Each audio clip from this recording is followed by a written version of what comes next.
Corporate दुनिया के इस अंक में आज बात खाड़ी देशों में रहने वाले इंडियन एनआरआईज की, जो अब रियल एस्टेट के बजाय शेयर बाजार में पैसा लगा रहे हैं। गल्फ कंट्रीज में रहने वाले भारतीय लंबे समय से भारत की अर्थव्यवस्था के मजबूत स्तंभ रहे हैं। वे न सिर्फ रेमिटेंस बेचकर अपने परिवार की मदद करते आए हैं, बल्कि भारत में रियल एस्टेट में इन्वेस्ट करके संपत्ति भी बनाते रहे हैं। लेकिन हाल में एक सर्वे रिपोर्ट में बड़ा बदलाव दिखाई दे रहा है। अब ये एनआरआईज रियल एस्टेट बेचकर उसका पैसा इंडियन शेयर मार्केट और म्यूचुअल फंड्स में लगाने लगे हैं। ये बदलाव जियोपॉलिटिकल टेंशन और अनसर्टेनिटीज के कारण हो रहा है, और ये संरचनात्मक रूप से गहरा बदलाव नजर आता है। इक्वेरियस वेल्थ कंपनी ने अप्रैल में यूएई, सऊदी अरब, कतर, कुवैत, ओमान और बहरीन में रहने वाले 8,300 गल्फ एनआरआईज पर यह सर्वेक्षण किया। रिपोर्ट का नाम है Indian equity at the core, eyes everywhere. Survey के अनुसार 73% एनआरआई भारतीय शेयर और म्यूचुअल फंड में अपना निवेश बढ़ाने लगे हैं। वहीं 40% भारत में रियल एस्टेट से अपना निवेश कम कर रहे हैं। नई पूंजी लगाने के लिए 42% लोगों ने इंडियन इक्विटी को अपनी पहली पसंद बताया। ये आंकड़े स्पष्ट रूप से दिखाते हैं कि गल्फ एनआरआईज अब पारंपरिक प्रॉपर्टी इन्वेस्टमेंट से हटकर व्यवस्थित फाइनेंशियल प्रोडक्ट्स की ओर मुड़ रहे हैं। एक्वेरियस वेल्थ के मैनेजिंग डायरेक्टर अंकुर पुंज ने कहा कि ये गल्फ एनआरआईज के वेल्थ क्रिएशन के तरीके में बड़ा बदलाव है। वे अब ज्यादा अनुशासित होकर फैसले ले रहे हैं और भारत उनके लिए मुख्य केंद्र बना हुआ है।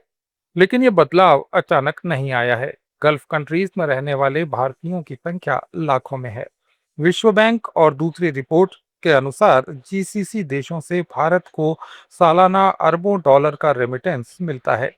2024-25 में जीसीसी से भारत को लगभग 56.2 बिलियन डॉलर का रेमिटेंस आया, जो कुल रेमिटेंस का करीब 49% है। इसमें अकेले यूएई का हिस्सा ही 19.4 बिलियन डॉलर का है, जबकि सऊदी अरब 16.1 बिलियन डॉलर का योगदान देता है। कुल मिलाकर जीसीसी भारत से कुल रेमिटेंस का 38% हिस्सा रखता है। ये पैसे पहले मुख्य रूप से इन लोगों के परिवार की जरूरतों, शिक्षा और रियल एस्टेट की खरीद में लगते थे। लेकिन अब स्थिति बदल रही है। पिछले कुछ वर्षों में गल्फ में रहने वाले एनआरआईज भारतीय रियल एस्टेट के बड़े खरीदार रहे हैं। 2024 में इन एनआरआईज ने भारत में करीब 14 से 15 बिलियन डॉलर का निवेश किया था, जो 20% की वृद्धि दर्शाता है। वे मुंबई, दिल्ली एनसीआर, बेंगलुरु, हैदराबाद और गुरुग्राम जैसे शहरों में लग्जरी और मिड सेगमेंट प्रॉपर्टी खरीदते थे। एनआरआई कुल रेजिडेंशियल बिक्री का 18 से 25% हिस्सा रखते हैं। लेकिन 2026 में जियोपॉलिटिकल टेंशन, खासकर वेस्ट एशिया में चल रहे संघर्ष ने इन्हें सतर्क कर दिया है। रियल एस्टेट में लिक्विडिटी कम होने, रखरखाव की परेशानी और कम रेंटल इनकम, जो कि 2 से 3% है, इस सब ने उन्हें सोचने को मजबूर किया।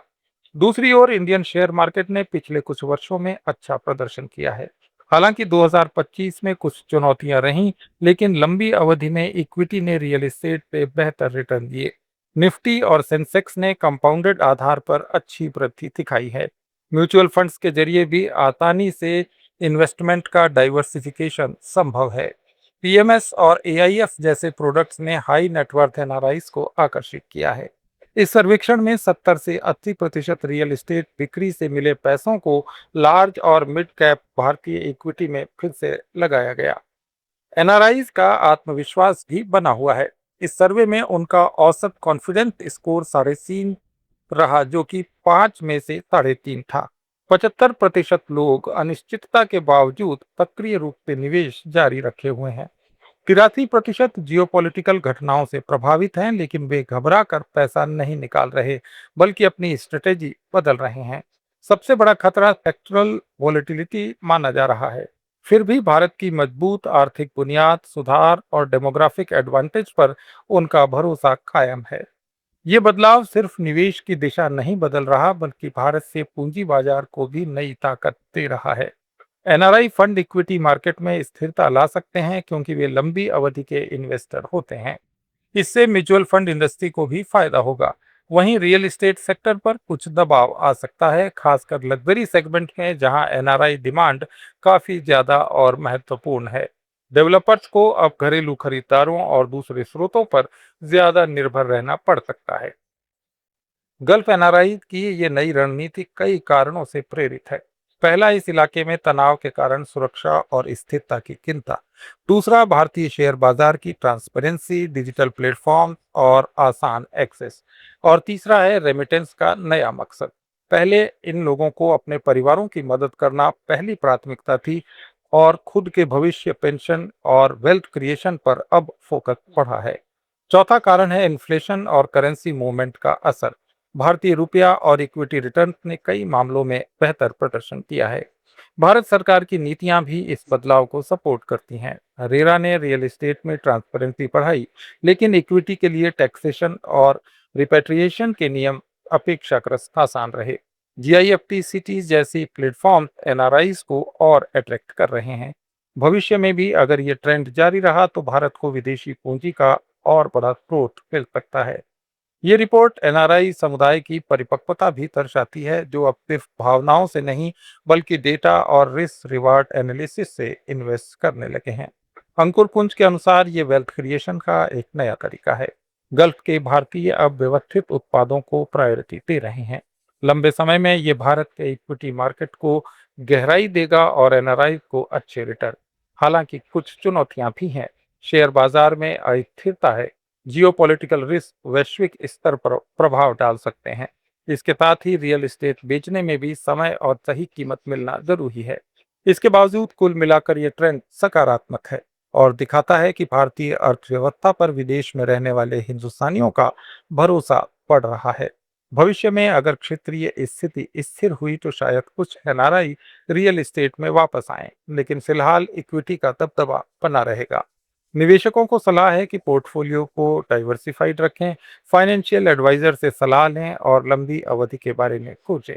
गल्फ में रहने वाले एनआरआई का ये शिफ्ट भारत के लिए अच्छा संकेत है। ये न सिर्फ पूंजी लाएगा बल्कि विश्वास भी मजबूत करेगा। कॉरपोरेट दुनिया में आज इतना ही। कॉरपोरेट सब्जेक्ट पर हमारे एक डेली ऑडियो वीडियो शो को रोज देखने के लिए फॉलो करें लेट्स माइक चैनल को। इसे रेडियो पर सुनने के लिए आप लेट्स माइक ऐप भी डाउनलोड कर सकते हैं। जुड़े रहिए लेट्स माइक के साथ। It's time for news. It's time for more than radio. Presenting the first radio news app, Let's Mike. Let's Mike, a news-based app on your phone where you get to watch and listen news, talk shows, interviews, radio show podcasts. On Let's Mike, you get all relevant information of TV, print, radio, podcast, and digital. Let's Mike talks about every segment of life.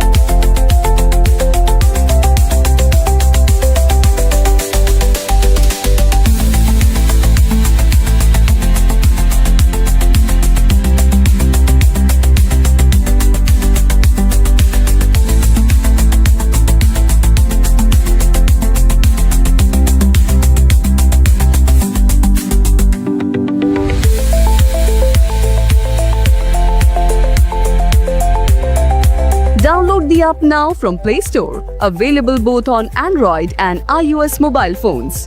Follow us on YouTube, Instagram, Twitter, LinkedIn, Facebook, Telegram, WhatsApp, Snapchat. Let's talk, let's connect, and let's Mike.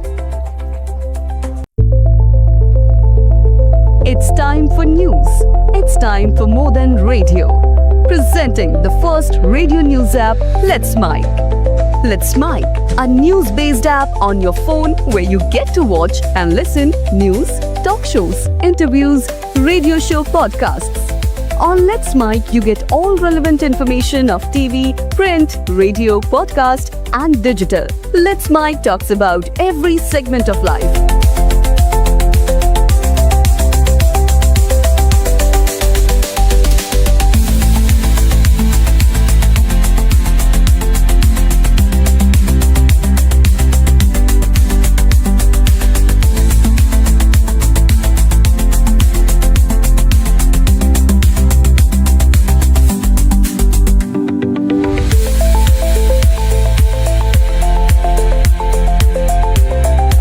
Download now from Play Store. Available both on Android and iOS mobile phones. Follow us on YouTube, Instagram.